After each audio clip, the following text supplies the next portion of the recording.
اگر تمہاری زندگی میں ماں موجود ہے تو تم واقعہ دنیا کے خوش نصیب ترین انسان ہو۔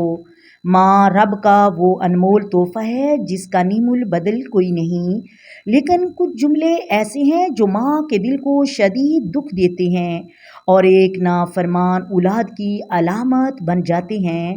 پہلا جملہ آپ نے کیا ہی کیا ہے ہمارے لیے، یہ الفاظ ماں کے دل کو چھید دیتے ہیں، اس ماں کے لیے جس نے اپنی نیندیں، سکون، خواہشیں اور پوری زندگی تم پر قربان کر دی۔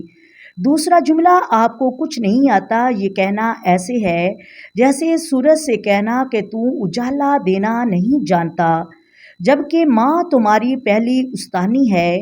تیسرا جملہ آپ ہمیشہ مجھے ٹوکتی ہیں، یہ ٹوکنا ماں کی محبت اور فکر کی نشانی ہے۔ چوتھا جملہ آپ میری لائن میں دخل نہ دیں، ماں تو تمہاری ہر سانس میں شامل ہے، وہ دخل نہیں دیتی، وہ تمہارے لیے بے چین رہتی ہے۔